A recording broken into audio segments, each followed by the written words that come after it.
Welcome to Franchise Killer, a podcast where we talk about movie franchises or wannabe franchises, review them film by film, and see where things went wrong. Or right.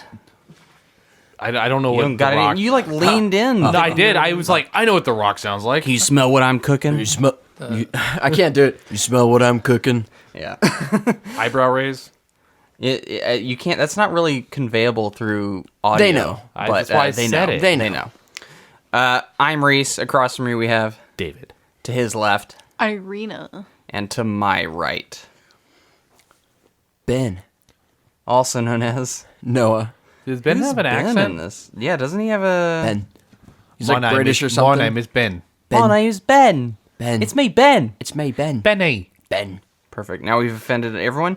The movie we're talking about, of course, is San Andreas, the movie that came out in 2015. It's directed by someone we've already talked about not too long ago, Brad Payton. Can y'all guess the movie? Is in the Apes miniseries, Oh, The first one? no. also starring Dwayne Johnson. Oh! Oh, the one with the... Rampage. Yep, Yeah. you got it. Rampage. Very similar in a weird way. Like, you can definitely tell it's by the same I person. could definitely tell, actually. Yeah. You know, that is so funny because I was in my head mixing the two characters up. Like, They're very One, they both similar. have Dwayne Johnson. They have shallow female characters. For some they have reason- building destruction. Yeah. They have, for some reason, those villains I thought were in this one. The lady Oh, yeah. and the... Those Ramp. Sonic the Hedgehog villains from Rampage. Yeah, for some reason, in my head, they were in this movie. I can't believe I'm saying this, but San Andreas is weirdly a little more down to earth than It is. Rampage. Really? You mean like a fault line earthquake is a little more realistic than a giant monkey fighting more- a giant lizard? It's more down to earth. It's a crocodile. Okay. A crocodile the lizard. It's a crocodile probably. with like hog parts. Like a never mind. Yeah, Oh, I remember. I was there. Like a porcupine. It shoots the little spines, doesn't it? Yeah. It's kind of. I kind of enjoy that fight scene though in that movie. It's kind of cool. Yeah. The movie's not It's- good, it's but I dumb, enjoy but the. it's I dumb enjoy and the. fun. The director knows how to do CGI. I think we've learned that. It's like a Transformers movie. Like, I would say better because it's more cohesive, but not in the sense that it's Better? good. Like I don't think good, but I think like there's so many moving parts to these Transformers movies and so many just like you know what I mean. You can Yeah. tell Daddario though because she's like, my dad's a real grease monkey. I like I will her say more she's than better I than like Megan Megan Fox. Fox. Yep. Yeah. All right, yeah, directed by Brad Payton. The movie stars Dwayne "The Rock" Johnson, Carla Gugino, Alexandra Daddario, Ewan Grufford, Archie Panjabi, and Paul Giamatti. And it's written by Carlton Cuse. Speaking of another person in this disaster movie franchise that was in Titanic, we had Kate Winslet for Contagion. Ian Grufford. He He was in was Fantastic Four. He was in Titanic. Oh, that's briefly. right. Oh yeah, Oh, you're right. I forgot. I totally forgot he was in a part in that part. You know what? We're picking Very all these small, movies that but have he all the was in it. Titanic people. Yeah. And we also have a guest appearance again. A biologist? geologist. Oh, An damn. actual That was close. geologist It's a to professional comment. in the field. We have a doctor in Can the we house. have like a theme song for him? Dun, dun, dun, dun, dun, dun, dun, dun. That's That's Superman. That is Superman. I can't think of one off the cuff, but we could definitely have what's funny is we got The Rock in this movie, and we've got the guy who studies rocks. Yeah. So I'm Dad, just here to keep you honest. is the rock granite or probably not granite? Yeah, what type of rock is The Rock? Iron. Depends on the part of his body you're talking about. Are we allowed to disclose who our His expert head. is who is on this episode? No. His name is Jeff. Jeff. We'll leave it at Jeff. And also, he is replacing currently AJ, who is currently trying to rescue someone in a helicopter by tipping the hat to reach them. So it's taken a little longer for him, but he will be back. We do promise. He's just taking a little break here. Maybe that's what I should have impersonated. Just the helicopter. It's got some personality. You know? Would have that been the better than audition? freaking Ben. Dude, are you saying the helicopter has more personality than the main one of the main It busts characters? a move. Hey, can Ben tip the hat? Can Ben tip the hat? I don't know if anyone could tip the hat as well as the That's Rock. weirdly one of the things I most remember from Yeah. this movie, where The Rock is just, he's in the helicopter and everyone's setting him up as the best person ever. The Yep. reporters Yeah, I know, right? just getting, I don't know, super excited thinking about him and he's like, we're gonna tip the hat to get the, and Whoa. that's just, Hold on. So one of the things that I really thought about, we already have one expert. I thought about bringing a second expert in, and I kid you not, I have a friend whose dad was a Starflight helicopter pilot who his job currently is to get on emergency flights. He flies a helicopter and he saves people in very precarious circumstances. So he We tips don't his have- hat quite often. He tips the hat. I mean, I wanted him to tip the hat on here, but I thought maybe he's actually got more important things to do. yeah, and plus, like, this is clearly our producer's episode. This is the one, it would be, we wouldn't want to take away from that, the Yes. focus here. I feel like you'd get fired for tipping the hat. Sorry, I'm still on that. What they did was dangerous. We'll get to it. Yeah. Okay, yeah, go on, Reese. I'm Also, sorry. it is movie. Yeah, I know. No, I know. I don't know, man. I don't know if the Hoover Dam would break that way. Anyway, for those that are new to this show, on this podcast, we first talk about our thoughts on the film before revisiting it for the episode. Then we dive into the story, break it down bit by bit, and talk about the more significant moments.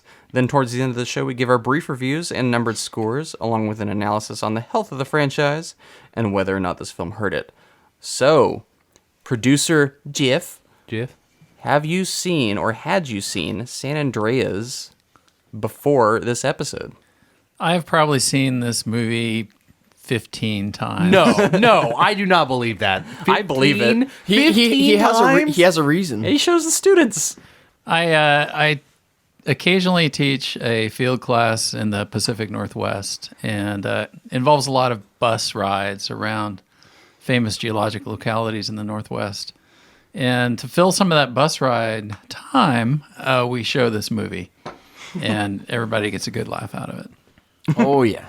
Which one would you say gets more screen time, this one or 2012? They're equal.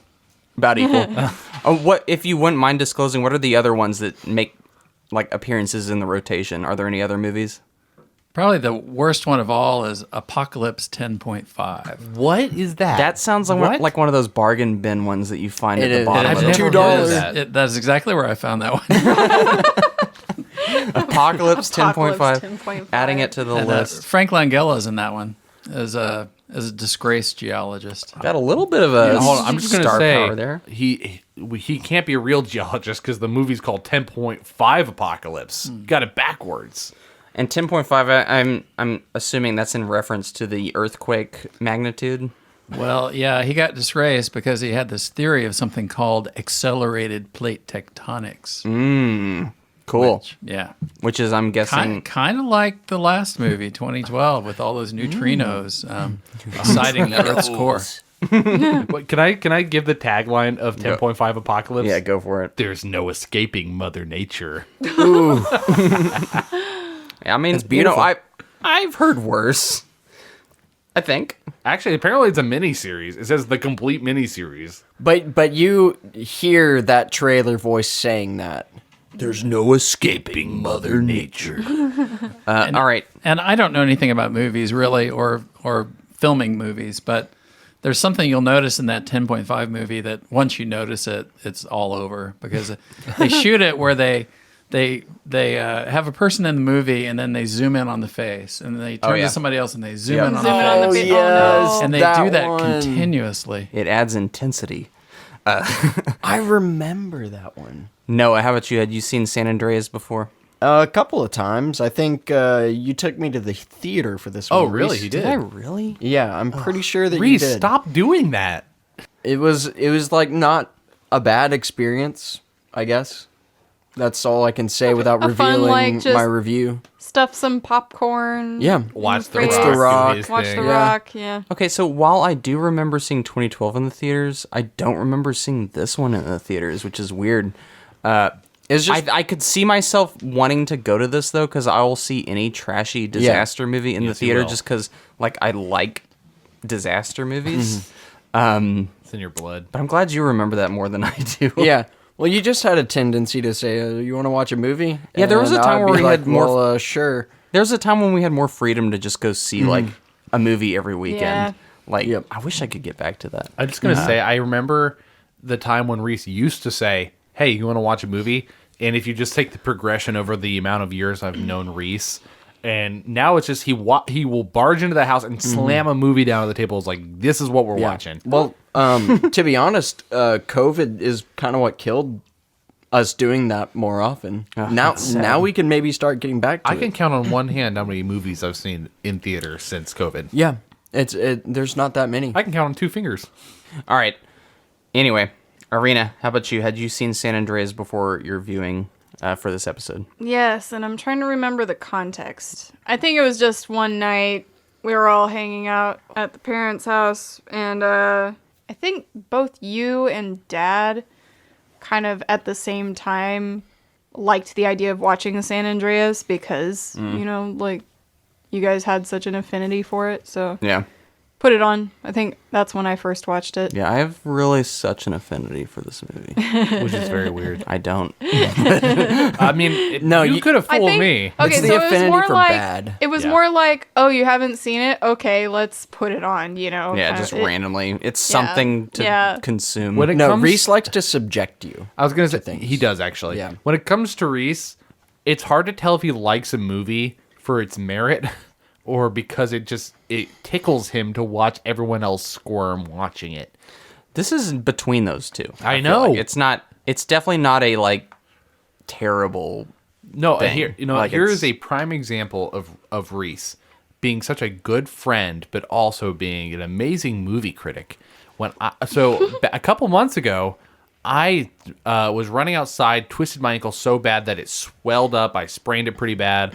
I was in a lot of pain. So he and my sister came over, and they brought all this accoutrement to make sure that I healed properly. And I was in a lot of pain. I was on the couch icing my ankle. And Reese comes in and closes the door and says, "We have a movie to watch." Hey. And he put on, you remember Reese? Oh yeah. It was Clifford. No, not the big red dog. Clifford with Martin Short. An adult playing a tiny child. And it's a terrible movie. And because I couldn't get off the couch, he thought it'd be funny to put on a movie I would never forget. Hey, Yes. and you haven't forgotten I it will since. never forget it. He is Exactly. correct. It was a night to remember. But that is Reese. But that's this thing. This would not qualify for that because it's just good enough to be like, nah. You know, like So that plays into my current opinion of Dwayne Johnson in movies. He'll bring a really bad movie up to an average level, and he'll Just tank charisma. a really good movie yeah. to he keeps an average a level. I never thought about that. You're Yeah. so right because he can't carry a 10.0 movie. He doesn't Yeah. have that kind of acting Yeah. skills. Exactly. But his charisma will bring any low movie up. Yeah, he just Exactly. has a steady medium like Yep. line. It's Yeah, like that it's he- like a just nice reliable seeing his like face. I like seeing Dwayne Johnson, but like this is a movie that I didn't want connected to you, or I think the 'cause it one changes the vibe. I think the one movie he elevated Scorpion King. like that was already going to be good was Fast Five. I actually forgot agree. about that. I Yeah. actually agree. That was a good movie. That's the only standout for me. Yeah. Anyway, David, we haven't talked about you yet. Yeah. What are your thoughts? Well, unlike you guys, I didn't see it for a very long time. It sounds like you all watched it before me. It was actually I was with you guys on vacation in the Pacific Northwest with our producer, and Reese insisted while we were in Oregon that we had to watch San Andreas in our hotel room. And that was your first time? That was my first time. You hadn't seen it Yeah, before then? Hadn't. I remember we were all there, and it was a riveting time in our hotel room watching Riveting. this movie. All right, with all of that out of the way, David, do you want to give us that call to action? Yeah, why not? Hey, everybody, you know The Rock. If we had him on this show, would you give us a 5-star review to ask him questions? Why? You should do that. Why is this If you your go on Apple approach? Podcast and ask for The Rock's opinion on something on our podcast, he's going to respond. I No, guarantee it. I reject this. No, Start he's over. gonna come Start back. over. You can start over, David. We are friends with The Rock, Dwayne The Rock Johnson. The Rock says, give us 5 He does. stars on Apple. He does, and you Yeah, know why? I heard him. Because if you want to support The Rock, you have to support us. And what he's cooking. And what is cooking? Eyebrow raise right now. Honestly, though, if you do like our podcast, please, that is the best thing you do. Give us a 5-star review on Apple because there's something about an algorithm. Hey, what? An algorithm. I'm sorry, was your beer saying something? My algorithm's this beer. And it puts us above everybody else in the lineup, and therefore more people will see us, which is what we want. We've been doing this for 2 years. We're not very big. But if you think we deserve to be better than other people who haven't been out as long as us, If you think we deserve to be better. No. We're big. I don't People know just why don't know it yet. Reese still likes me doing this, but I'm going to keep doing it. And we also have Instagram, Twitter, and if you ask Alexa about us, she actually knows us. Ask her about Franchise Killer Podcast. Also, talk to your old Local 9th grade healthcare science teacher or your healthcare provider. We might be in your network. Yeah. Thank you, David. You gonna read that plot for us? Yes, I will. I cannot emphasize this enough. You need to get out, and I mean now. And if you can't, you need to find any means possible to drop, cover, and hold on, because your life is going to depend on it. You saying you think the whole San Andreas fault might go off? Yes, that's exactly what I'm saying.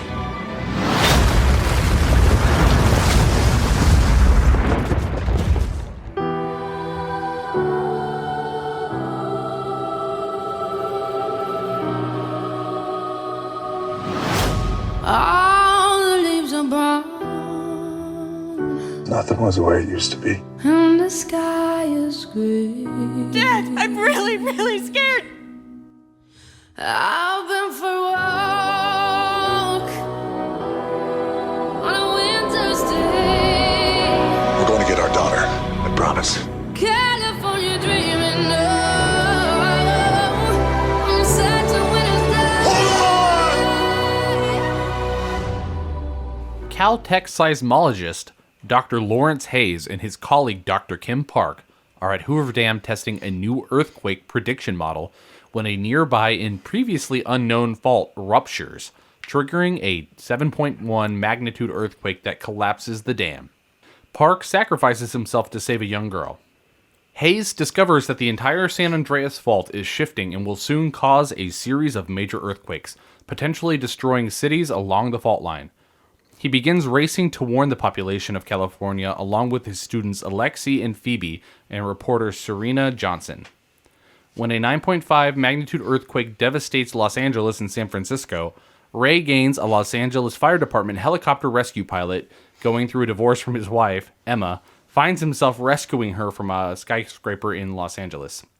Meanwhile, their daughter Blake has been visiting San Francisco with Emma's new boyfriend Daniel when an earthquake strikes the city.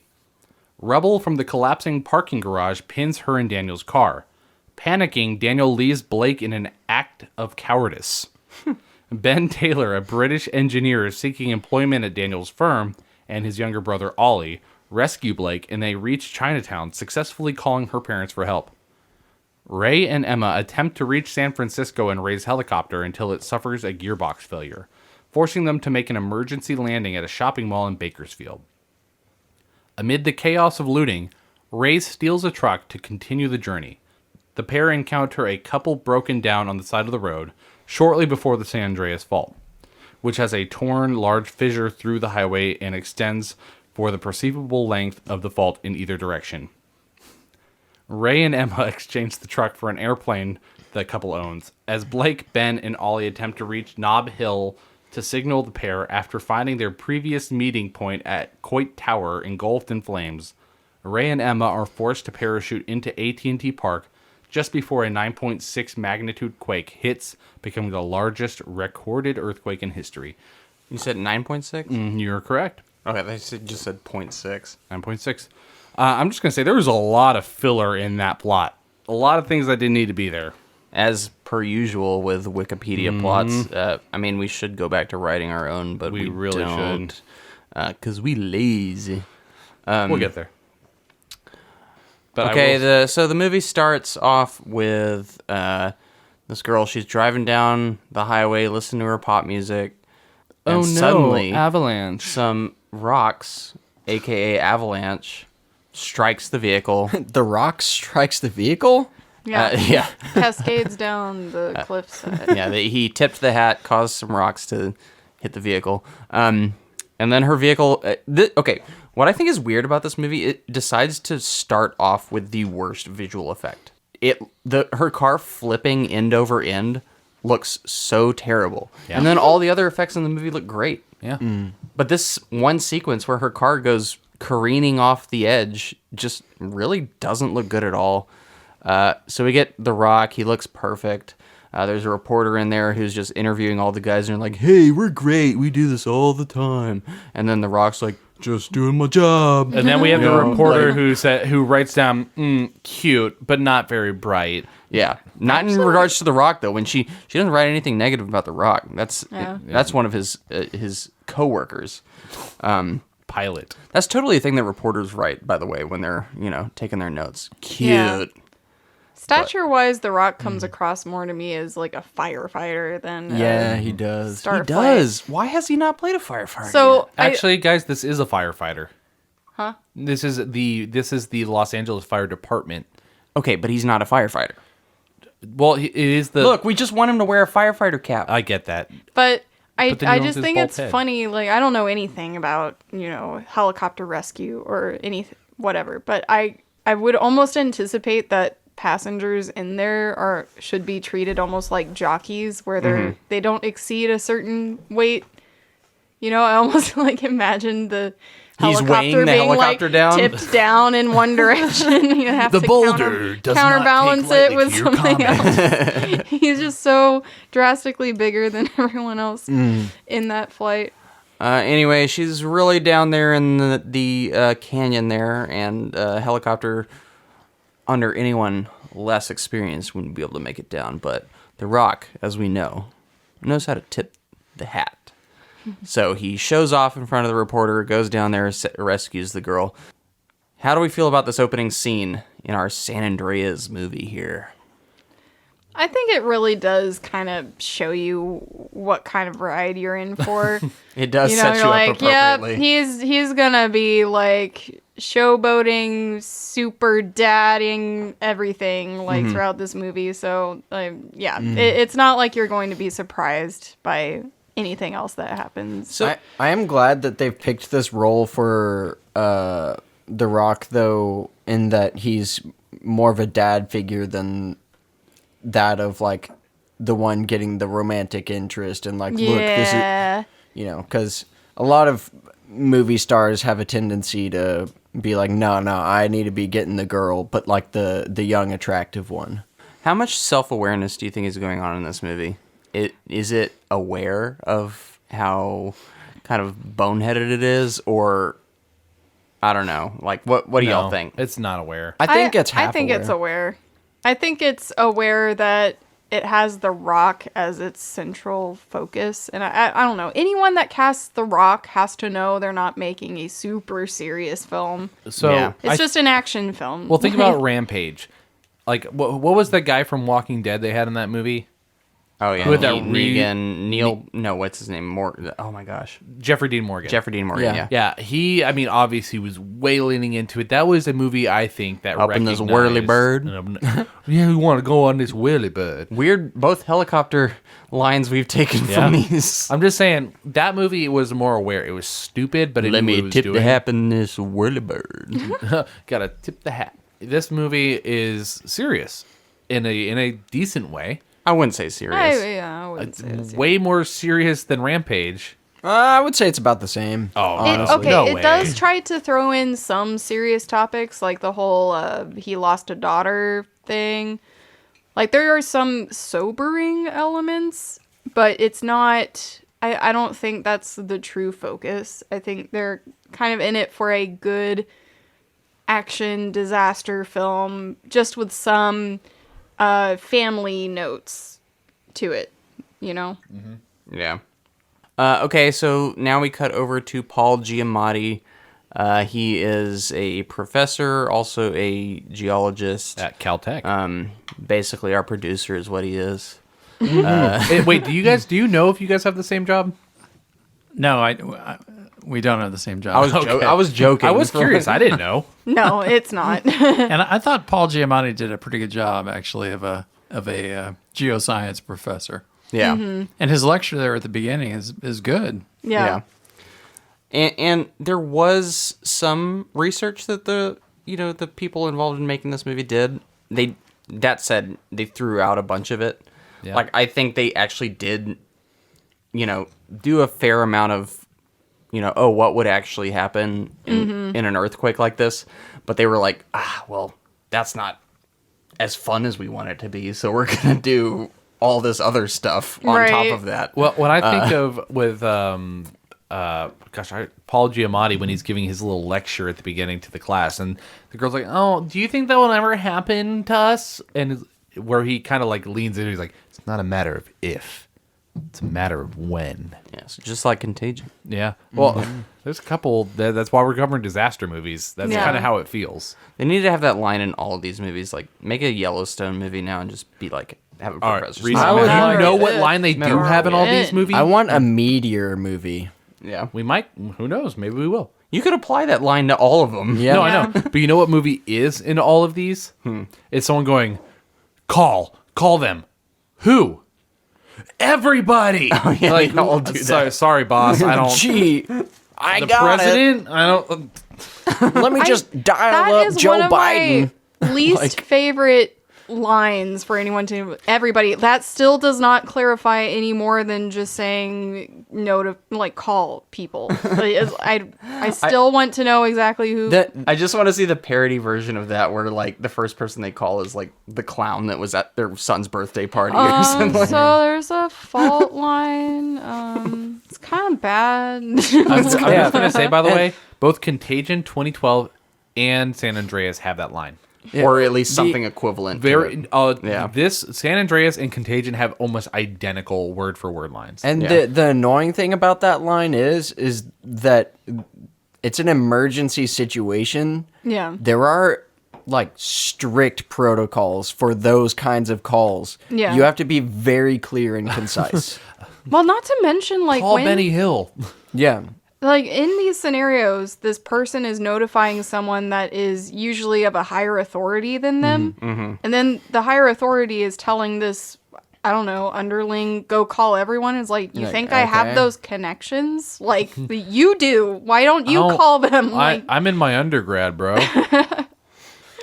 So this quickly devolves into, they're at the Hoover Dam, and his understudy, or whoever that guy is, ends up perishing after he tries to rescue a little girl. I think it was Park. Yeah, he gets skewered by a pipe or something. We have our volcano scene. Do you guys remember Volcano? Yep. Do you remember the scene where the guy jumps into lava and throws the child across? Yeah, it was kind of similar to that. yeah. I would say weirdly less traumatizing. Oh, definitely less traumatizing. Because the idea of sinking in lava and just being burned just slowly watching is your just body melt below you. Yeah, thank not you. fun. But what's okay? This is the first time I want to shoot over to our producer here. What's the plausibility of something like this happening? The Hoover Dam. It's not a matter of if, busting Reese, open it's a matter because of when. Of an earthquake. Oh, and I have a follow-up question to that once you answer it. Well, dams are designed by engineers to withstand earthquakes up to a certain magnitude. This was a 7.1. I don't specifically know whether Hoover Dam was designed to withstand that or not, but I suspect it was. Mm-hmm. My question was, what exactly were they doing there, and why would they choose the Hoover Dam to do it at? Good question. It's spectacular. They were trying to. The whole premise there among the geoscientists was to try and learn how to predict earthquakes, which are impossible to predict at this point in time. Mm-hmm. So they were looking at precursor movements, spikes that would indicate how big a coming earthquake might be, and they were happy because they predicted a small one, a 2.0, Yeah. And then suddenly, while he's in the bowels of the dam, he sees a spike. way beyond that. And Yeah. So, big earthquake coming, and then 2 seconds later, it hits. So I'm not sure how much a 2-second warning for a major earthquake would help anybody. Yeah. But, yeah. Okay. Yeah. And I'm guessing that location was like along the fault line or something? Like what? Well, that's the story anyway. They didn't Yeah. know the fault was there, but it was, Okay, so that was just like they were like at the they epicenter predicted. of the fault. Got it. Earthquake. Okay. By the way, I decided to do some research in the middle of this to figure out about the Hoover Dam. It says the dam was built to withstand a very strong earthquake in the range of around 8.0. Okay, so it would have withstood the 7.1. Is that what was there? That's well, and there's other stuff when you're researching there. Like as I was scrolling, they say it really depends on how it hit. Oh, but okay. But it was meant to withstand in the range of 8. All right, so that happens. This is our first taste of kind of the destruction we can expect from this movie. The level of, like, how the effects will look, how everything breaks apart, which I think is very important in a disaster movie. And this was kind of, I don't know, maybe a wake-up call for me. Like, oh, maybe this movie does have kind of the disaster chops. Because I feel like this sequence, as ridiculous as it is still entertaining and, for the most part, well executed. What'd y'all think? I thought it was very good. Yeah. It was pretty good. I'm still curious as to how the, like, pipe or whatever that was, like, went through the guy's foot. Okay, I think we all wondered that because the physics how does was that a little exactly weird. happen? But Because he like was jumping, and then all of a sudden it was like the angle at which it went through his foot. You're like, that doesn't. I was seem right. trying to work that out every time I watch Yeah. this, actually. Well, it's like you have to have some kind of amount of force on the back of his foot to Yeah. shove it on. Yeah. But with enough power Yeah. to not push him too with Right, it. right. And maybe it would have to be extremely sharp for that Yeah. to It not didn't like, look that sharp. It had to be a very like vertical shove, not vertical, horizontal shove. I'm just gonna say it's Yeah. funny that something that simple Yeah. is what we all seem to dwell on, which means that there was something wrong. Well- but they did so much work on Yeah. all these other things that we I don't know. even question. Well, it's so weird They- for it to be yeah, the it looks foot. good. It could have been just like through the shin, like, and that would have been enough. I don't know. It's a weird choice. Yeah, I think they're. well, he didn't even need to be skewered by didn't. Yeah, a he thing. didn't. No. What he could have been is like running towards Paul Giamatti, then heard a scream, saw the girl back behind him. Oh, I'm gonna run back, get her, and then do the thing that Dante's Peak or Volcano did, where he's running and the ground is collapsing beneath him, and he has to like toss the girl. Yeah. and like And then just falls. Yeah, just well, fall. because Like- because they want to show him give up. So You know, here's like, no, here's don't here's, save me. Here's how you do that. Then part of it breaks. He tosses, but he's like right there on a ledge like below it, and like he's like about like trying to climb up, and then ultimately realizes I'm not gonna make it. Yeah. Yeah. And or then decides. or the cliche, a boulder falls and like his ankles just caught between two rocks, which they there do you on go. every Yeah, movie. there you go. That but would have they done just it. wanted to go a little more I'm gruesome. stuck. It was Like he gruesome. definitely can't get out of So, that. so I'm just gonna say on the CGI front, I was actually amazed at how much CGI was done in this dam sequence. Of course, when you show a dam breaking, you're like, okay, it has to be CG. But like, No, that's the real Hoover Dam they broke. yeah, It's all practical. yeah, they actually they had a lot of money. They just rebuilt it all.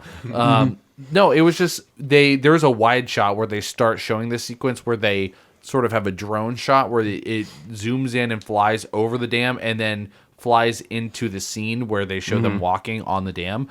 And just the entire background, everything was the people, a lot of it was all CG. They built that Hoover Dam so perfectly that I didn't even catch it. And when it breaks, they actually had it overlaid with the real stuff, so they actually kept a lot of the texture and realness of the dam because they were taking it until it actually fully broke, in which case all of it was CG. But it was really well done for a movie that's a disaster movie. I don't know. I always think that it's just going to be bad and cheesy. Yeah. But And that's this- something I feel like is going to be consistent throughout this covering of, or consistent throughout our covering of this movie is not great movie, but destruction pretty good. Yeah. Yep. Same guy who did 2012, who's known for disaster movies. I can't remember his name. Roland Emmerich. There you go. Yeah. He's also very, very good at CG. And that's the thing with when you have a lot of, I think rock and all those particle effects are a little easier to convey or at least bring to life through CGI than organic textures. Organic like is always I will better. say another part of it too is that we've never seen destruction like this, so this might be what it looks like to us. Well, 2012 was before the. Oh, I know what you mean. Oh, Yeah. I mean we've had examples. No, of it. what I mean is in real life, we haven't seen No, we haven't. we haven't seen huge destruction. So when we see catastrophic events on a huge Catastrophic. scale, we like who are we to say what it actually looks like? Therefore, it's more believable. I think honestly, and it kind of falls under uncanny valley. There's things that even we can't identify as humans. Like we cannot pick up on it, but there's something that's just off to us. And I think that's how CG fails a lot of the time, is because even if it seems like, well, people haven't seen that. Like imagine them making an alien. Like we haven't seen that alien. It's not real, but there's still something off about it. Yeah. It could look like that, but there's something programmed into humans that catches these small micro details that just aren't real, even if we don't even know it. And I think that's kind of what this falls under. Yeah. Yeah. Anyway, plenty more opportunities to talk about CGI throughout this episode because this is a dominantly CGI movie. So let's talk about some of our characters here. So this is another one of those disaster movies where it's like, oh, the parents are getting divorced, which we've already seen twice. Yeah. Not twice, almost twice in this miniseries, where in Marital Contagion, problems. Gwyneth Paltrow's cheating on Matt Damon. In 2012, John Cusack is divorced from Amanda Peet, and the whole journey is about them going through a disaster and then getting back together, and the spouse that they don't like ends up dying. Like that's literally what happens in both of these. Yeah. I don't know why that's a go-to for these disaster movies, by the way. It's maybe it's because some of them have seen other disaster movies where that was the premise, and so maybe in the back of their mind it's like a way to humanize your characters That's without having something- to work too hard And on without it. revealing it, Yeah. in our final movie in the disaster miniseries is the same way. Yeah. I think there must have been like some sort of trend that started, and then now every time a disaster movie pops up, it feels like that's something that has to be like. I guess it's the logical theme in it. go-to because this disaster, you have to have some human aspect to it that brings people together. And Yep. what better thing than to just repair a impending divorce? Like, Right. I don't know. It's but it's kind of low-hanging fruit. Yeah, I think it's also like it kind of injects that whole you need your protagonist to move from point A to point B. Like, what is the motivation? Oh, his family. Like that would be the first person people go to. Like, Yeah. okay, well, if his family is distanced, how would that make sense? Oh, they're separated or something. And then you have a little bit of drama going on, Yeah. a little bit of romance, so you can appeal to like all sorts of people. Yeah. And in terms of our generic The Rock performances that we've gotten as of late, I feel like this one is on the slightly higher end because we at least get to see him be kind of like life doesn't go his way in some Yeah. way. Or I feel like in all of his other movies, life is always going exactly his way despite a few hiccups here. I do like seeing him at this kind of low point at the beginning of this movie where he's trying to set up an event with his daughter or a get together with his daughter, and she's like, oh no, I can't do that. And then he goes to their residence and meets Ewan Grufford's character, and he figures out Right. that Carla Gugino, his soon-to-be ex-wife, is moving in with him, and that's upsetting as well. I like seeing that inner exchange between those three characters, and I like how the movie kind of lives in that awkwardness just for at least a second. Right. Whereas in any other The Rock movie, it would just be like not even touched on at all. I feel like that doesn't happen in Rampage. Rock's just constantly on top in that movie, no problem. Yeah. Same with all of his other ones. So I did appreciate the slight human touch. It's ever so slight, but it's like Yeah. kind of there. Like this is it's still as I've said before, low-hanging fruit. It's the easiest possible plot point that you could pick for a movie like this, but it's represented. Y'all think the same? Like, also, Yeah. No, I agree. Ewan Grufford, what a great Chad. What a great, like, sleazeball in this movie. Like a He slimy tries little... for a moment and then is like, What other Is movies the- has he done? Fantastic Four, he was Mr. Fantastic in those movies. Oh, he wow. was, don't he's you actually remember those perfect movies? for that role. Which He is funny actually because is. he's actually very different perfect than for this that role. Well, my thing with the Fantastic Four movies is I think they're almost perfectly cast except for Jessica Alba. The movies just aren't good. Like, Yeah. even the Doctor Doom design was pretty good. It Like, was. I was like, I rewatched that for the first time in like 10 years, like a month ago when we were on vacation. And I was like, this still kind of holds up. yeah. Well, I wouldn't say holds up, Oh. but it's Okay, maybe it's the nostalgia Like, talking, but better than you were can't- expecting. I kind of weirdly want to rewatch those movies. But I thought it was going to be horrible. But and it remember how was good kinda Chris fun. Evans was as the Human Torch, the Human Torch? Yeah, perfect. Anyway, so we got our story set up. What you missed, David, the interaction between The Rock, Carla Gugino, Alexandra Daddario, and Ewan Grufford. That kind of awkward, like, we're moving in, blah blah blah. I signed the papers. I'll sign the papers. Yeah, and honestly, like, he apologizes to her later for his behavior. Yeah. And I'm like, that's a perfectly reasonable like reaction to that. Oh yeah. I thought that was well done, actually.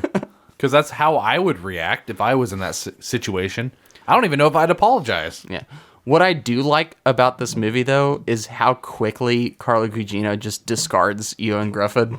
Like, it's Oh, just yeah. like, yeah. Like, Well, Well, that's the same way as the other movie, yet again. yeah. PG-13 movies have one opportunity to drop the F-bomb, and she is the one that gets it. You remember I that liked scene? it, yeah, And I yeah. liked it, too, is like, if he left my daughter, like, I'm going to effing like, kill you. kill him, or something like that. that was great. Well, and I think that a lot of moms would probably feel that way. Oh, and, yeah. And talk about justification for leaving the person. Yeah. He abandoned your daughter Yeah. and left her to die. I Look, think okay. it was already on a thin thread. Like, her character doesn't seem like hugely in love with the guy, almost kind of pressured to move in, sort of a thing. So Yeah. Well, it seems like a. Actually, it doesn't make sense. no, the premise doesn't really make sense as far as like the whole relationship. Yeah. It's almost like kind of contrived so that Yeah. you really are rooting for them to get together Yeah. again. And then there's the whole story with their dead daughter, and I don't know. It's all very Yeah, what was going on confusing. with that? Like, He put himself into work because their daughter died, and he was Yeah. trying to forget about it. like and she how did needed their daughter him die during again, that time. or whatever? She like that? drowned, I think. And was it like someone's fault or something? No. But they he don't blames really, himself. They don't really explain it much. It's more like he was of the mindset that I save people for a living. Like, Yeah, I I should have couldn't been save my able to daughter, save yeah. my own daughter, kind of a thing. So there's that guilt. But I never understood why it would cause so much family strife as far as like So divorce. Well, the it point closed was him up is the issue. the point. get The that. point was he put himself into his work to Yeah. like kind of try. Well, because that was his way of coping, and then she needed him, and then He didn't wasn't Yeah. there. He I I think get that's it. what she was saying is he was really bad at communicating. Yeah. He kind of closes up because he can't deal with talking about the emotional damage it did to him. I gotta say, I love how these disaster movies like do away with the new boyfriend so easily. Yeah. Like anytime they are out of the picture, you're just like, of course, there. Well, and that it- was convenient. And in this movie, not only was it convenient, but and this is jumping the gun because we haven't gotten to it yet, even though it's not pertinent to the plot. But the boyfriend is standing on a bridge and what would you call it? A crate hits him. Yeah, it was like a shipping crate. A one of shipping those, like- crate just yeah. slams into him, and that's it. That's it. You don't even see anymore. You know, It was both like, all of right. these guys get unceremonious deaths, and I actually think this one deserves it more than 2012. No, because 2012, that Unceremonious? guy was actually helpful Yeah. and decent Yeah, and yeah. heroic. Yeah, and unceremonious. they just Wait, which one? conveniently killed him off. Oh, Yeah, Yes. the guy who could, the pilot, yeah. the pilot surgery dude. pilot. Anyway, so at this point, we kind of jumped the gun, but the earthquake kind of pops off pretty shortly here. We do get an interaction with the two British boys. Alexandra Daddario finds the guy cute, puts the number on the business card there or whatever. I don't know what she does, but On a journal.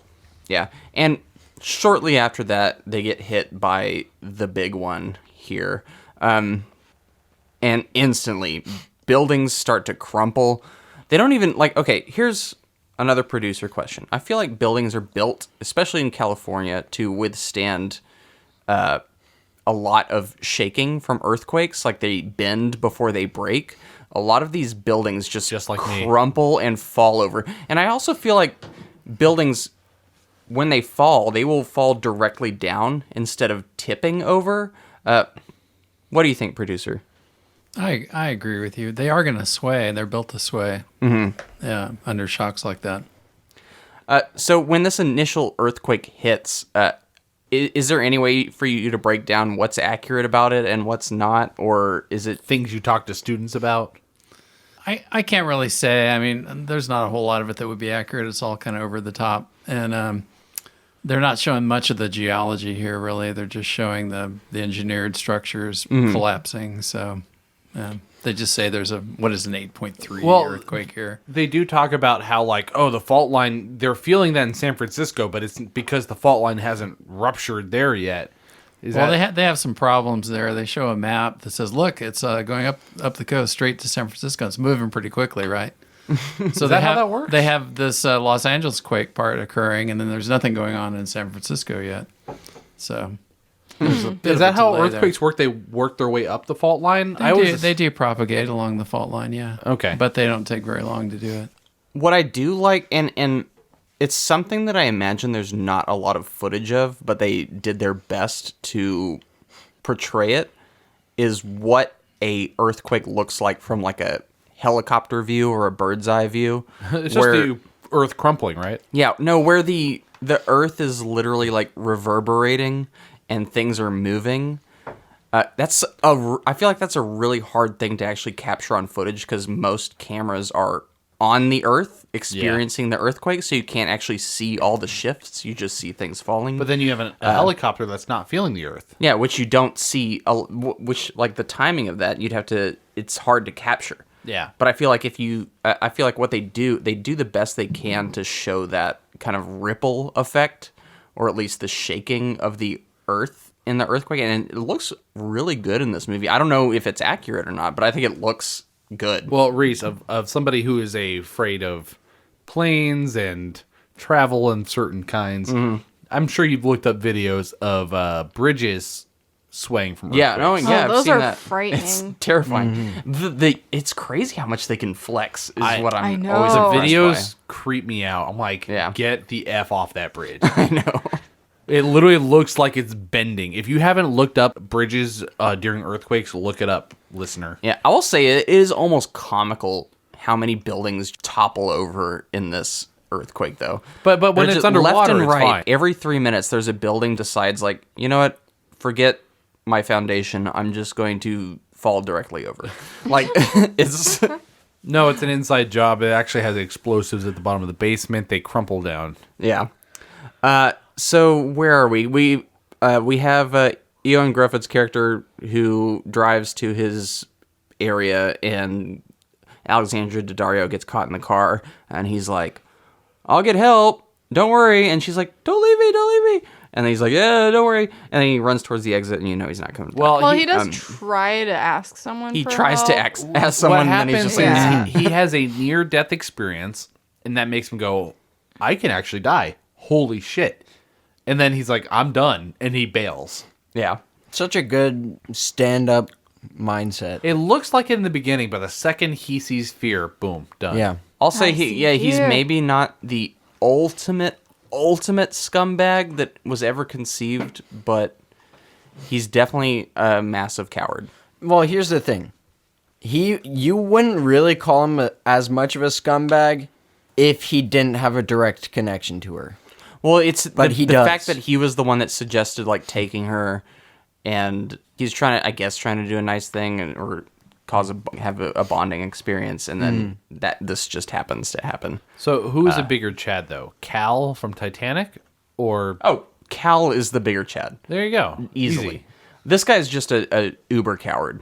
Like, Yeah, he he's a wasn't trying coward. to kill Alexandra Daddario. Like, Yeah. Cal was literally trying to kill Rose. Yeah. Yep. Or both of them. But yeah, this is... And where are we at in the story here? There's the gearbox failure, so we don't talk about The Rock and Carla Gugino. Gugino. Gugino. Well, I think that's what we should talk about. So she is at a lunch with... I still don't even know who she was at a lunch with. Some like soiree. It's not Looking- explained a lot. Who is that? place Why is she really there? happening. Regardless, she's there. The And if it building is, I just collapses. didn't She's the care. architect's sister. Well, he has seen this 15 times. He would know. There you go. So she's She's there. trying to screen the candidate wife, I guess, for her brother. I see. So she's saying like, "Are you worthy for my brother, who's the owner of this huge company?" That's... Oh, man. I don't even Kinda what remember was. that. Yeah. This is a movie that's easy to tune out on any of the actual like plot machinations. Especially since you're really only there for one reason. Yeah, Well, you're just waiting to two see reasons. the Rock disaster. muscles, yes. And I will say, when her building starts to go down, a lot of cool kind of, I don't know, almost kind of scary sequences where she's like getting the vehicle or the building is wavering and the windows break and she's like slides up against the window and sees people falling. One guy's like holding from a pipe and then falls, and then the movie does one of my favorite things where his legs hit like a stone structure and he goes flipping into the like one of my favorite things. It's got it. Falling people acrobatics. Yeah, and all the while, this is the part of the movie where he and Carla Gugino are forced together, and the whole time you're just like, Carla Gugino's looking at The Rock like, oh, this is the guy I should be with. Yeah, this guy's hot. This gruffed dude, what's he doing? He can't take care of my daughter. Pansy ass. Like, he's going to let us down in some way. We already know. Like, we know this movie is so predictable. You know exactly the way it's going to go. No, yeah. I mean, some part of that's a bit satisfying, but it's also like, okay, turn my brain off, wait for the next building to fall over. Yeah. Give me something exciting. I really don't think we've touched on the two British boys. We did a little bit. Oh, they're okay. This combo of what's her name? Alexandra Daddario. Alexandra Daddario, Ben, and Ollie. I actually like them better than I thought I would. I did too. Not terrible. They weren't bad. What I do like, even though Alexandra Daddario doesn't look at all related to The Rock, you get the sense that she would be the daughter to these two. Yeah. Based off like how she shows initiative. Yeah. It's so not bad performance. That's why I agree with you. When it's better than. And they look helpless. Like they would be dead in this movie without her. Basically, is the sense that you would get. But also she would be dead if not for them. And kind of. They would all be dead if not for plot armor. Yeah, true. But literally, she's stuck in the car, and then they are brave enough to I actually like stay that and scene help a lot yeah. because not only I was watching, I was like, oh, that's actually a really good idea. Yeah. Whoever came up with this, that was smart.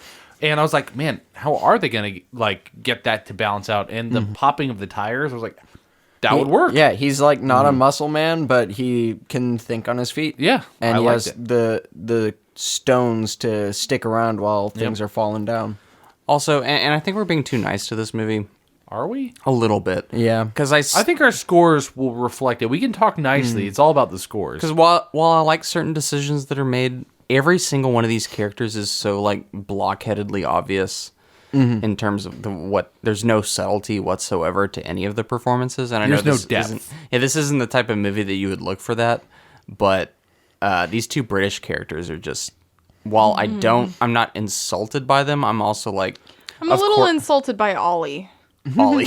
A little bit, yeah. Yeah, where he's just like, I wish I was 20 old or 20, whatever. I can't wait to be 20. And you're just like, what the? Wait till mom meets her.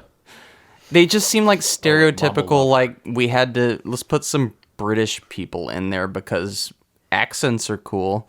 But they're the only ones. Yeah. I like the older brother. I think he's like a good combination because he's like kind of socially awkward, but in a serious situation, he has a lot of guts and actual smarts. So I I think he's an unusual choice for an action film, which is why I kind of like his character. Yeah, me too. I'll say, like, we're a movie where the main attraction is the destruction. They at least managed to do the bare minimum of giving you characters that you, I guess, somewhat care about. If I'm reluctant to even say that, but I'm like, okay, I guess I don't want these people to die. So I give it a mild, subtle pat on the back for that. Good job, Reese. I think I honestly like I really like the Dwayne Johnson, Carla Gugino connection more. Like I actually do see the chemistry there between those two. I do too. They've done 3, maybe 4 movies together. Really? Yeah. Oh. And I maybe What ones? I looked up at one point and now I can't remember off the top of my head. and I actually more attribute that to Carla Gugino, like, seemingly taking this super seriously and maybe drawing out a better performance from The Rock than I was expecting. Yeah, I think so. Because I think when he is paired with her, he's better. But when he's not, he's just doing, like, the typical, like, I'm the Rock. I'm the Rock. Yep, pretty much.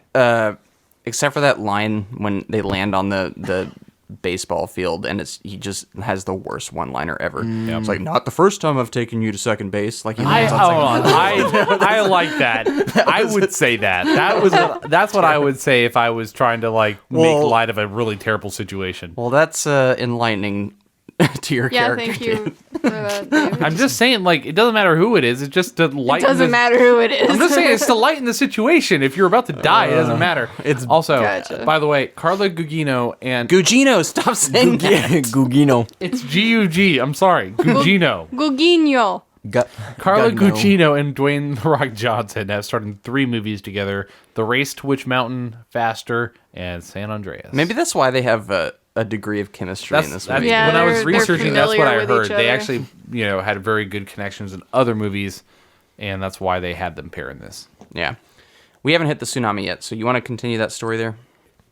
As the quake subsides, having destroyed much of the city, Ray and Emma commandeer a boat to reach the group, only to realize a tsunami is approaching San Francisco Bay. Alongside a handful of other survivors in small boats, the two manage to cross the wave before it crests, barely avoiding a container ship caught up in the wave. The ship bisects the Golden Gate Bridge's center span in half, killing everyone on the bridge, including Daniel, who is crushed to death by a falling shipping container. The tsunami proceeds to strike the ruined city, capsizing a cruising ship in the process and killing thousands more. Blake, Ben, and Ollie enter the gate, a building whose construction Daniel had been overseeing, but are still caught by the wave. As the building begins to collapse, trapping Blake underwater, Ray dives in, rescuing her, and begins performing CPR. Emma crashes the boat through a window and drives the 5 of them out of the collapsing building as Ray resuscitates Blake. The survivors regroup at a relief camp on the other side of the bay, where the reconciled Ray and Emma talk about the future. On the remains of the Golden Gate Bridge, an American flag unfolds, giving hope that the city will recover and rebuild as rescue vehicles descend on the radically altered landscape of the San Francisco Bay, which has now extended from San Jose to Santa Cruz, turning the San Francisco Peninsula into an island. The end. This is the dumbest Wikipedia plot. But we did it. And that's what the movie deserves. It's a dumb movie, but I actually think this is a better tsunami than 2012. Producer. I like Tsunami. it Producer! I like it Tsunami in this movie. Massive earthquake triggers this. In my mind, this is super inaccurate as to what would actually happen. It seemed like fun, though. I thought it was more fun. it's more fun. Yeah, but that what- was what- what I was thinking. Do you have an assessment of this tsunami sequence? Sure do. You study rocks. How high would you say that tsunami was? They said it was 100 170 feet. Well, it was high enough to go over the Golden Gate Bridge, right? Okay. Yes. So it's definitely high. Really, Yeah. I don't know what that would be, but high. So San David's Andreas, looking up the Golden Gate Bridge. the title of the movie is an obvious reference to what? The San Andreas Andreas Fault. The Fault. San Andreas Yeah. Fault. And what's the most famous earthquake that you know of that happened on the San Andreas Fault? Oh, on San Andreas, I don't know. Wasn't it the San Francisco? Yeah. Yeah. Back in the 1920s. It was the great 1906 San Francisco earthquake, April 18th, 1906, 5:12 a.m. Wow. It was a magnitude 7.9 earthquake Whoa. that caused about 3,000 deaths, 225,000 injuries, and $400 million in damage. And those are 1906 dollars. That's it's probably more than this movie grossed. Certainly, if easily. you inflate it to the 12.5 billion, it would be today. Wow. Easily. So, big earthquake, right? It's the big like one. it, It's yeah. the one that everyone fears in California today.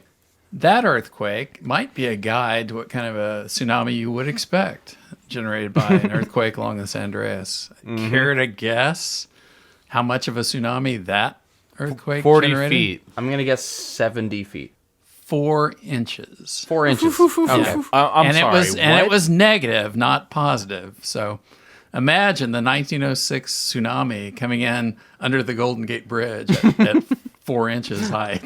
Oh, no, guys. It's not going to carry any containers. You couldn't even boogie board that. No, you couldn't.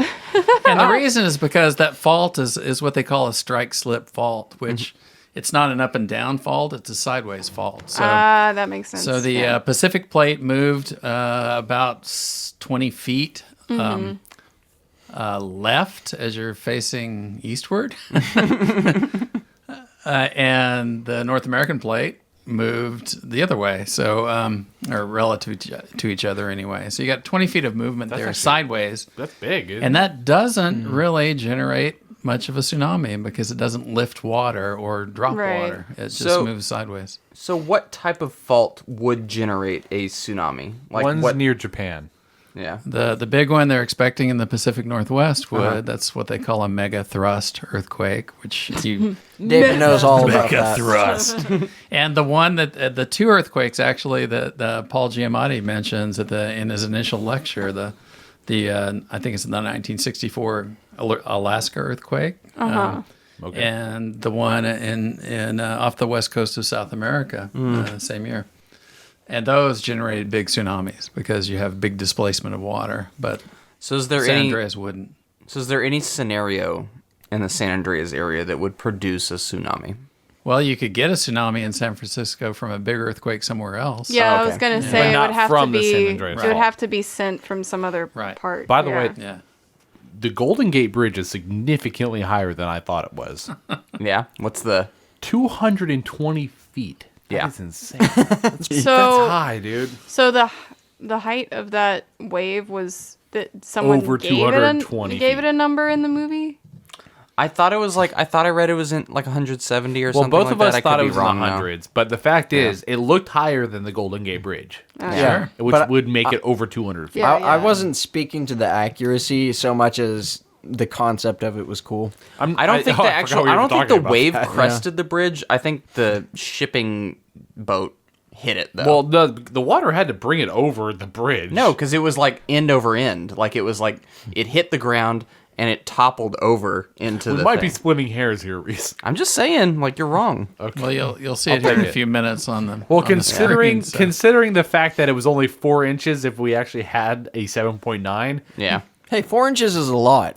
All right. Well, What? throwing plausibility out the window, I still think this is a fun sequence where The Rock notices like, oh, a tsunami's coming. They're in the boat. They decide to start driving towards the cresting wave. And there's gotta all get these over other it. boats that have like the same idea. It's Get the over the dumbest wave, It's the man. dumbest scene, but it's cool seeing them like so dumb. It's cool seeing them like all these other boats toppling over. They're and- racing to get over the crest of the wave. yeah, and then they're like coming to the crest, and then suddenly this big old shipping container boat is as there. if it and- wasn't hard enough to get over that. But It was okay, like a visual. We're not gonna make it. we're gonna make it. as dumb as it is, it's so cool when they like dodge and go through their propeller, and it Yeah. takes off the top of their boat. Oh, yeah. and they manage to avoid it, and all the shipping containers start falling, and they have to dodge them. Another It's just prime so- example of such a stupid movie. Like that is, it's fun. It's It fun. is It's one a of those fun, moments stupid though where I'm movie. like watching it, and I'm like, oh, this is entertaining. whoa, Like- they almost died. Yeah. No. And then of course, the shipping container topples over the Golden Gate Bridge, cuts it in half, and we see the Ian Gruffudd's character get Just smashed. demolished. Like What the worst scene in this movie, the worst/best scene is the old couple from Titanic who are just like see the incoming wave and they just hug each other. Oh, I saw. Oh, that's so sweet. It was just like, why? Like, why'd you put that in there?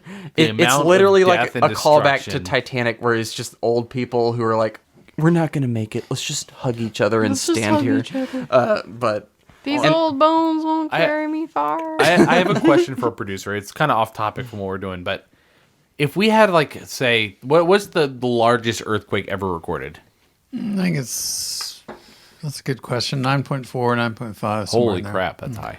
yeah, I read that the one that happened in this one, San Andreas, it was supposed to be like the biggest one, but there was an earthquake this year that was like the same magnitude somewhere else. 9.6? I didn't remember hearing about this. I read it like it was in another country or something like that, but and because of that earthquake or some earthquake that happened in the advertising for this movie, they were like advocating for earthquake safety or whatever. Y'all can fact check me on I already that. did. You did? Okay. What you got? Largest earthquake ever recorded was a magnitude 9.5, and it was in Chile at a subduction zone.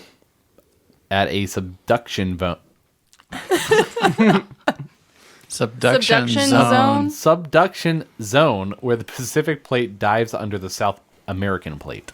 That's the earthquake they were talking about in this movie. Yeah, so that was the largest. Okay. So I was wrong. All right. So while this is happening, Question, Reese. Okay, go for it.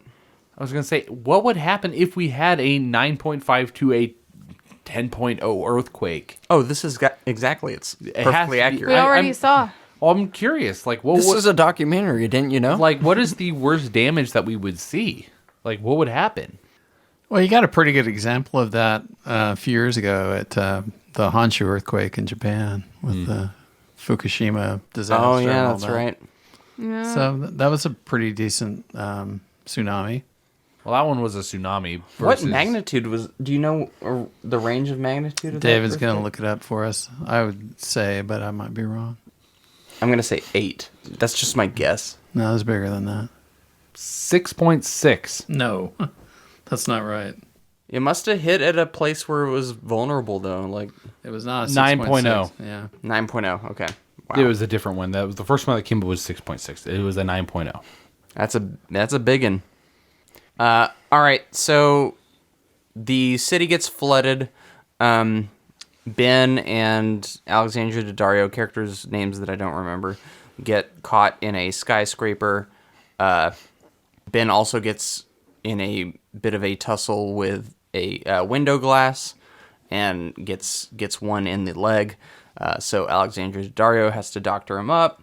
They have a nice little bonding moment where he's like, "Oh wow, you are really great. Let's kiss." They have a moment.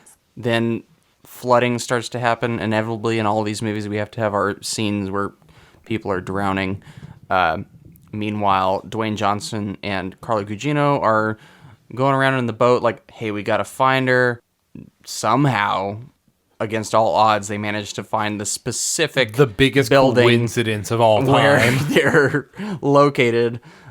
So they bust into that, but somehow Alexandra Daddario still finds herself in some sort of trouble, basically drowns. Dwayne Johnson rescues her. Sorry, I'm not using their names. They're just the actors I think in that's this. how we've been It's this fine. whole time. And of course, since we have to have our happy ending, she is okay. You like a I'll happy give them ending, some. Reese? I'll give them some credit because they do like push it to the very limit where like she's totally inhaled all this. She water. literally died. and like she I literally don't even know if dies. she could have They come like back from they that. like give up for a second, and then Dwayne Johnson's like, "No, I will not accept this," and then just starts beating on her chest just- again. Like, Well, no, you can live that. Actually, no, you would be the only person here who would actually. oh, by the way, I want Reese would to too. know like how cracked her ribs are after all of this. very. like a lot. Noah being a lifeguard. Well, I'd like to know more about this. No, they have to be completely like So, shattered into like, pieces. Okay, it really depends on how long it actually was by the time that she started drowning, It or seemed like actually a drowned. longer than it should have been. Longer than it should have. I would say at least 5 minutes. Let's say 5 minutes. So if you're like there right on the scene, you can make a huge difference later on once the paramedics come in. But that's when it really matters. So if you actually have someone who knows what they're doing, they can really help. But if her heart stops, that's where it's complicated. I guess it's hard to know. How long does it take for a heart to stop after you drown? I don't know exactly. Yeah. Anyway, I'll give them a little bit of credit for at least like suspending the scene for a while, where it's like, oh wow, they're pushing it a little farther than most movies do. Mm-hmm. Yeah, of course we do get the inevitable like, oh, she's fine. Gurgles out the water, spits it out. She's good. Well, I will say about that scene, that was really cool looking behind the scenes. They had a full-blown realistic setup with water and everything. And they had the Rock underwater. They had her underwater. All that was acted underwater. They had their paramedic scuba divers ready. But man, talk about realistic. Yeah. I mean, even Lord of the Rings, they had to have like, fake water setups for that. Yeah. But they had them underwater. I remember seeing the Rock underwater doing his scene, kicking the thing to open the door. And you're just like, Okay. what? He actually did that. It's underwater. He actually punched it through? Yes. Really? Yes, I watched it. I watched the They behind must the have scenes. put some really thin glass. The thing Yeah, is, they it was did. probably They did. designed to be kicked over. No, it was. Yeah, exactly. But he still did it underwater, which is, I mean, it took more than one kick. Yeah. So that it is so hard to I know. get some force underwater. I remember watching the behind the scenes. They had like the camera person who's recording it wasn't even the cameraman. It was just like a handheld camera watching them try to film it. And I was like, dude, he's actually holding his breath, kicking that thing. Yeah. Yeah. Yeah, that's the thing about this movie. I think it somehow ends up lesser than the sum of its parts. But when you take each part individually, you're like, yeah, that was a well executed sequence.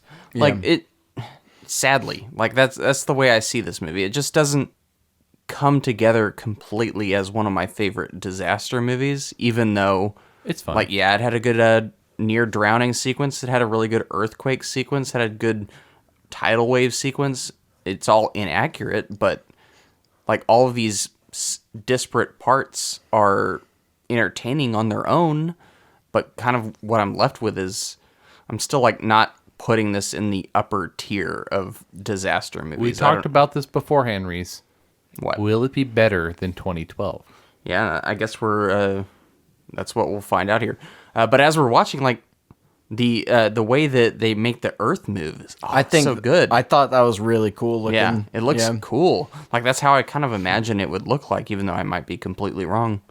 You know what's fun is watching the behind the scenes and seeing the main characters. They're like, okay, now pretend the Earth is shaking. They're on a mat and they're like wobble in place, and then they just fall over. Yeah, it's so funny.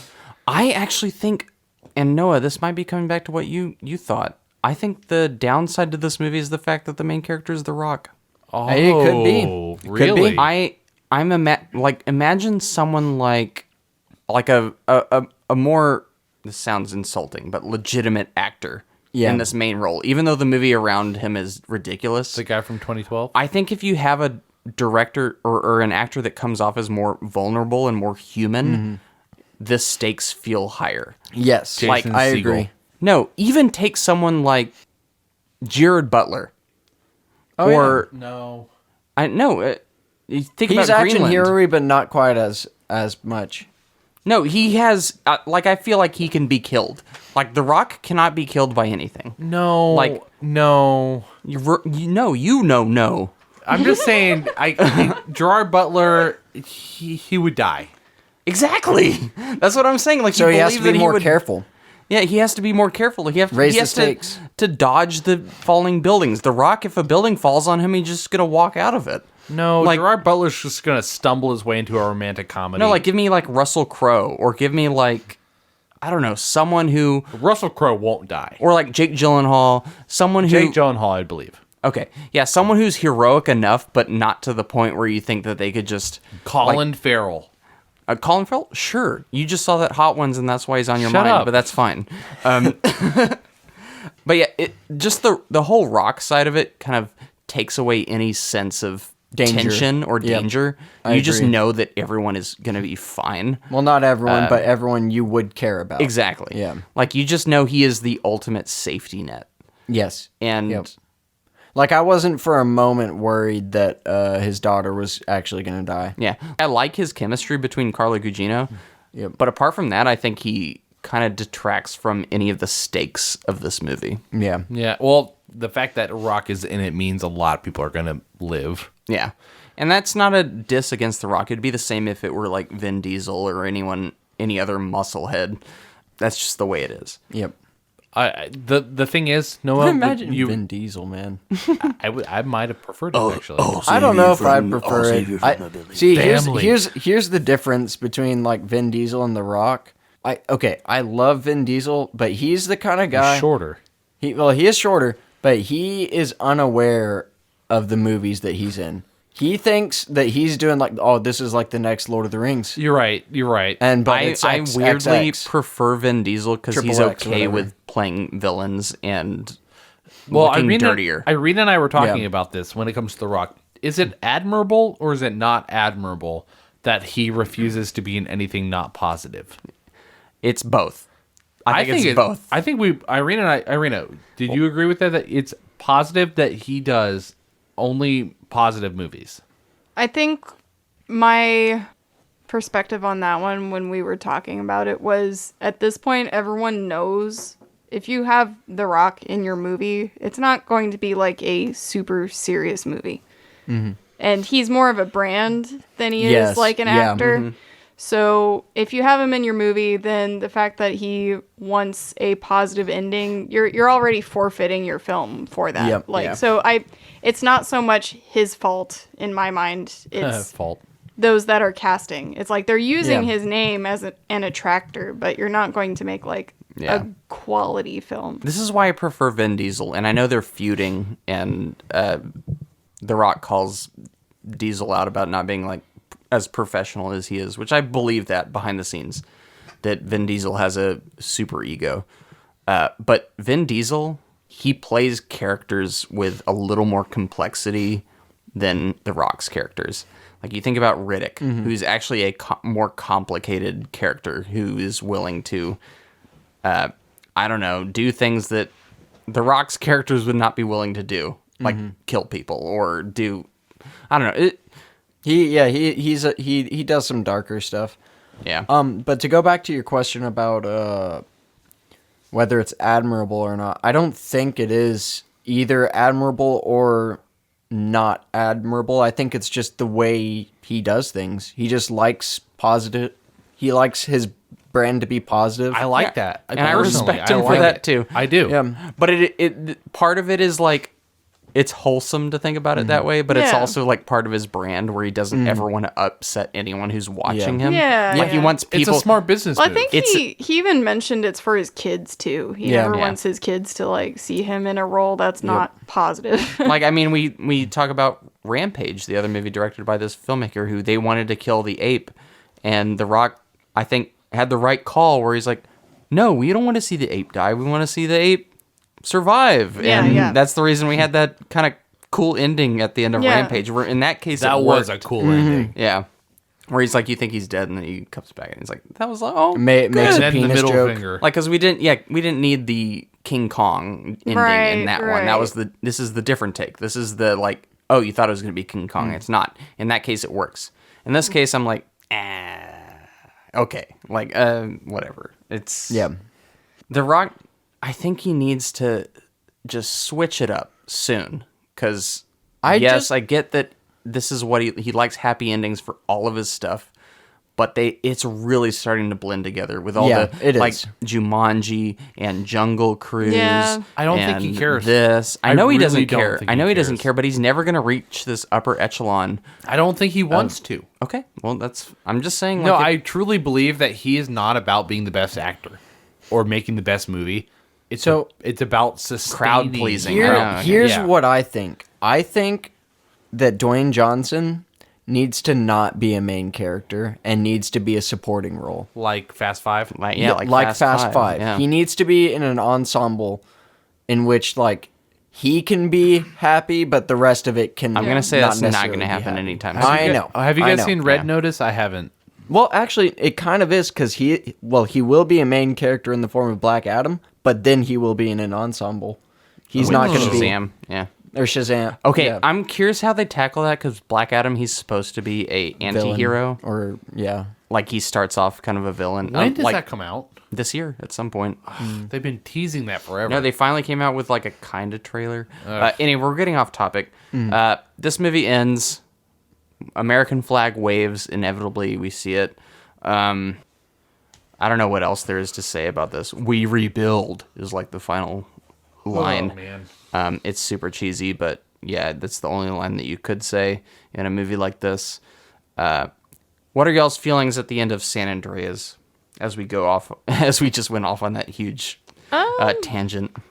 Not much in the way of feelings. I think throughout most of the movie, I've been kind of like even keel as far as running emotions. I think you always have that sense of safety, even though like really dramatic things happen, like people actually die. I don't really feel like people died. You know, it's just, oh yeah, it's just some fun action. The Rock is spearheading it, so everything's fine. You know, Everything's fine. 2012 felt a little more grim, even though it is still kind of ridiculous the way everything pans out. But yeah, I think by the end I just kind of didn't feel much of anything. Just sort of like, oh yeah, it's resolved, yay. Yeah. Producer, any closing thoughts on San Andreas? Well, I'll just say how the American Geosciences Institute summed it up. One word, dreadful. Oh man. Didn't love it, huh? No, Well, I he believe loves for it a because of fact how that bad he it is. loves this movie. He loves it because of how bad Yeah. it is. Actually, this producer has made me watch a couple films that are even worse than this one. Oh, I'm a big fan of these kinds of movies. They're just they're fun to watch and suspend your belief for a couple of hours and enjoy the spectacle. Do you remember Geostorm? That's exactly what this is. Oh, Geostorm, gosh. That movie makes this movie look like Stanley Kubrick. Well, you see Like- this ice just flow through and just freeze people. Okay, we're done. Geostorm is so great. It's bad. It's so bad. All right. Any final thoughts? No? Narp. All right, let's Tip the close hat, out. Reese. I'll tip the hat here, close the story portion out. We're going to take a quick break, and on the other end, we'll get into our reviews with our scores, talk about what critics thought, get into some box office, and then have a little bit of franchise talk. So we'll see y'all then.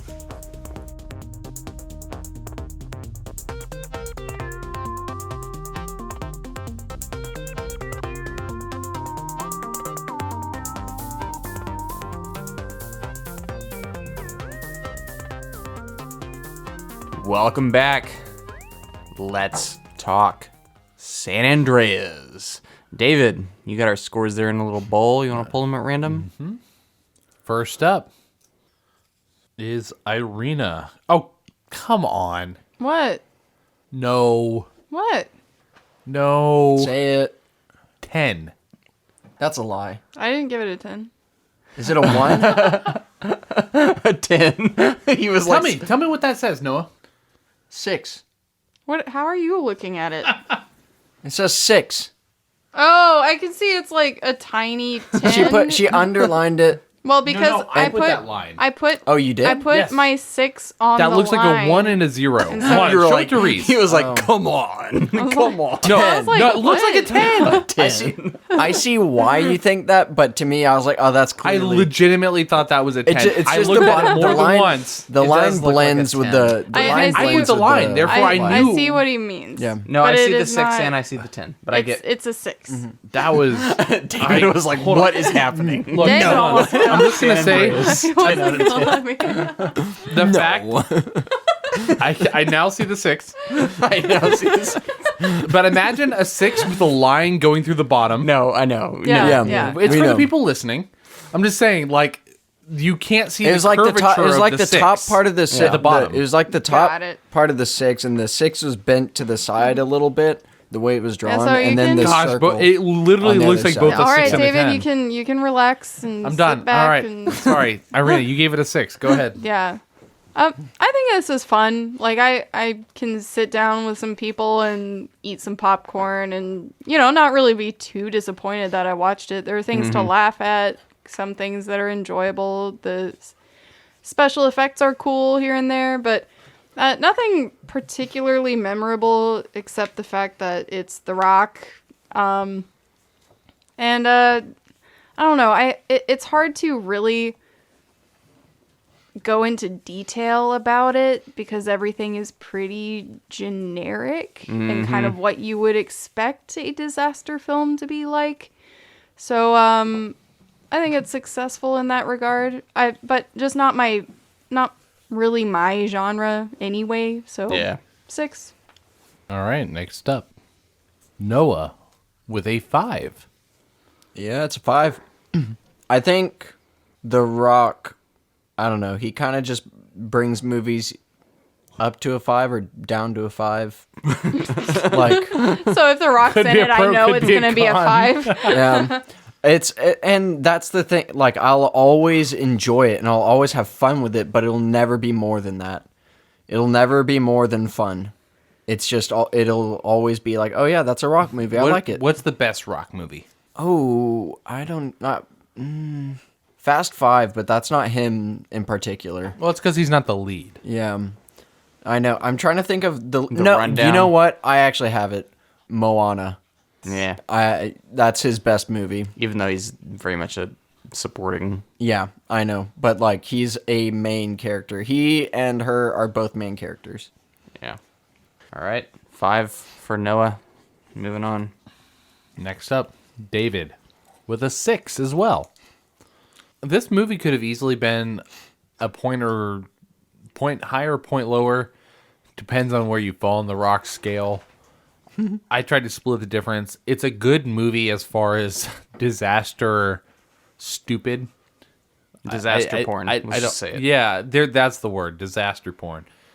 It's fun. The Rock is not bad. How do you describe a performance that's not bad, but it's not good? Mediocre. It's not.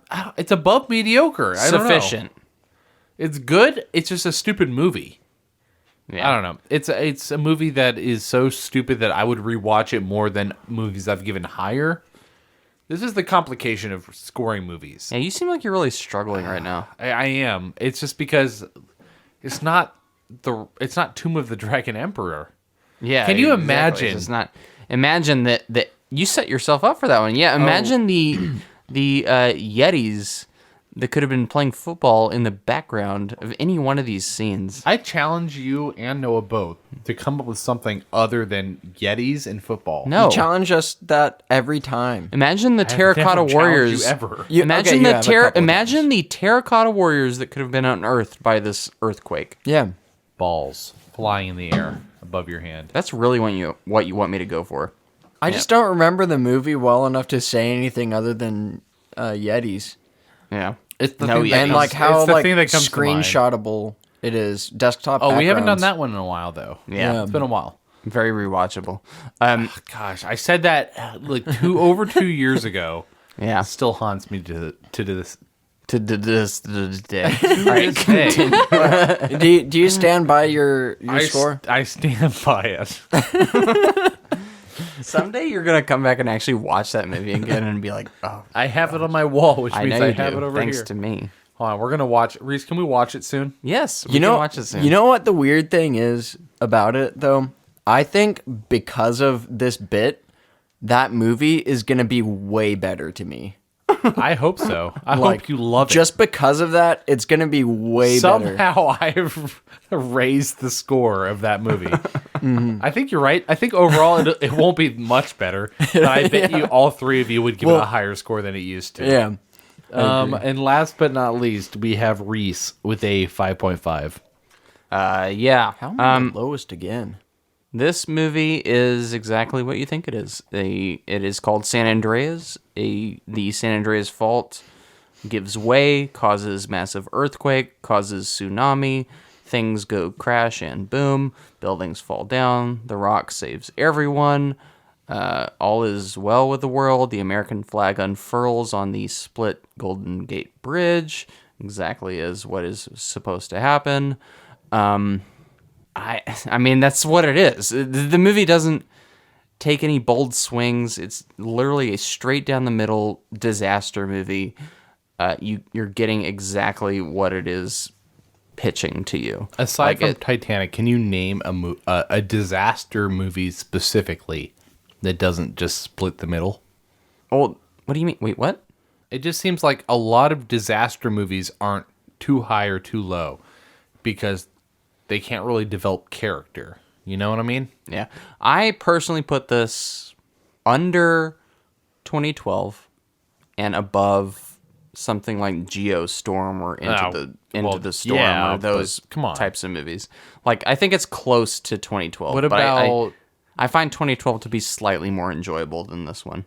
What is it? Greenland? Greenland. Oh, much better. Greenland is much better. Okay. Greenland is one of my favorite disaster movies. Hey, there you go. This is a little late. I'm actually gonna bump up my score a little bit for this one. Okay. Just because of the subplot of like the drowned kid, and then the return of it later, him like saving his daughter. I'll bump it up another point for that. Aw, because it's actually kind of touching. So you half point or 6. Full point? Oh, 6. Full Okay. point, yeah. Nice. Okay. I think it has more depth than other disaster movies of its kind. Yeah. Yeah. All right, David, crunch those numbers for us. What do we got here? We have a 5.9. Ooh. Same as 2012. Was it really? Yep. Really? Yeah. I'm glad. I actually like this one better than 2012. Hold on, give me a second. I think 2012 is more impressive. There's a difference between liking one better and one being better, by the way. Similar in level. It is tied with 2012. Wow. It is 2012, San Andreas, and King Arthur 2004 with a 5.9. And we have 3. 3 tied. Just above it, we have Cowboys and Aliens and Pirates on Stranger Tides. And just below it, we have Now You See Me and Spirit, Stallion of the Cimarron. Okay. Fair enough. Mm-hmm. I mean, I guess that's fair company for this one, right? Yeah. I think I agree with that. What's weird to me is that it literally tied with 2012. Yeah, that is funny. That's so weird to me. Like, we have 100 movies. And if not for Noah and bumping it tied his with score... the movie we just did. Yeah, and if not for Noah bumping his score a little bit, it would have been below. It would have been. But good job, Noah. Hey. I don't think 2012 is better than this movie. Really? I think it is. Why? Ever so slightly. Different ways. Just because of the epic scope Depends of it. on what they're just doing. Maybe. Like, just how many cool disasters you get to see. I thought, but the should we interpersonal connections were awful in that one, though. Should we use the producer to maybe throw in a 5th? Yeah, producer, what's your preference, 2012 or San Andreas? Well, no, give us a score. I want a score. A score? Yeah. For San Andreas, For yeah, let's San hear it. Andreas. Wow. 2.5? No. 2.5. No. He's off the podcast. He instantly regretted He's off the podcast. 2.5 out of 10. It's fine if that's your real score. No, there are so many different ways you could grade it. I'd hesitate to give it a score. From enjoyment perspective, it's a 7. From a technical perspective, it's a 1. Okay, so let's split the difference between the two. It's not even equal because you don't go to it for science. You go to it for entertainment. So I'd put it closer to a 7 than a 1. All right. So 7, is that? So which one? What you're saying is 5 or going 6? with the 7? What are we doing? Give it a 6. There you go. Which roughly keeps it. It's the same number. It's still a 5.9. Still tied with 2012. Didn't help anything. It didn't do anything. All right, let's move on to critics.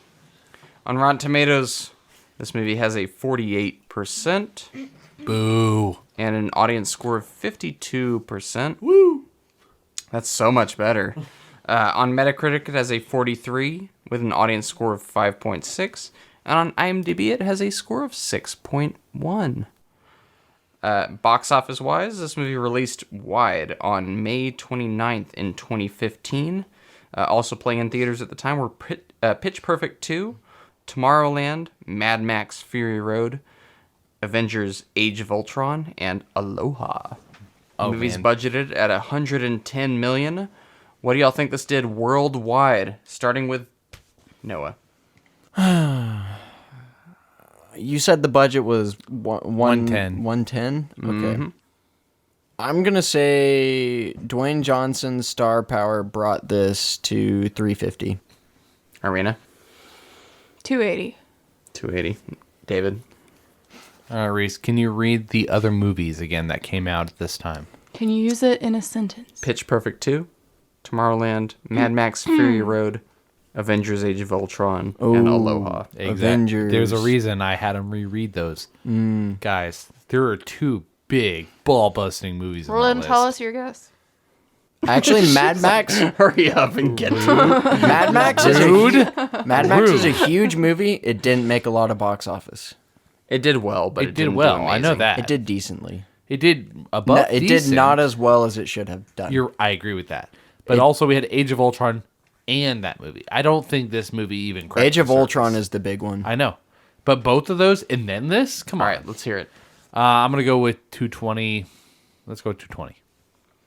Noah, yours was again? Damn it! Yeah, suck it.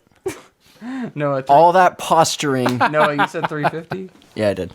Okay. That's fair. Still not close. Is it really no high? way.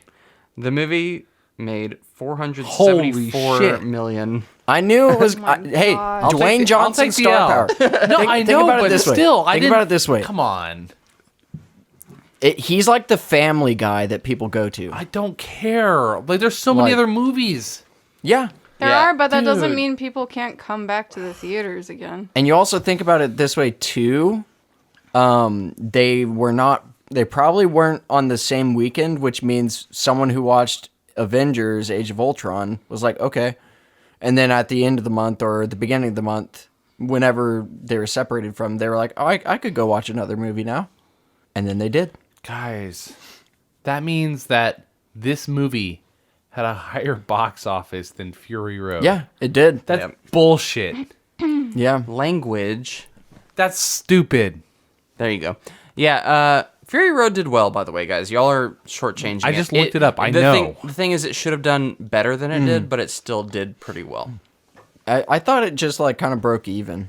Yeah, but it okay. Yeah, No, box it was office wise, badly not even, good, but it is the one that is like, I think it's doing really well in terms of like repeat. Oh yeah, sales and of, people looking like, back on it and yeah, like cultural oh, that was a great relevance is movie. like doing Yeah. really well for that. I one agree as well. I agree. Yeah. I think box office wise So though it didn't this do did great. what? What did you say? 420?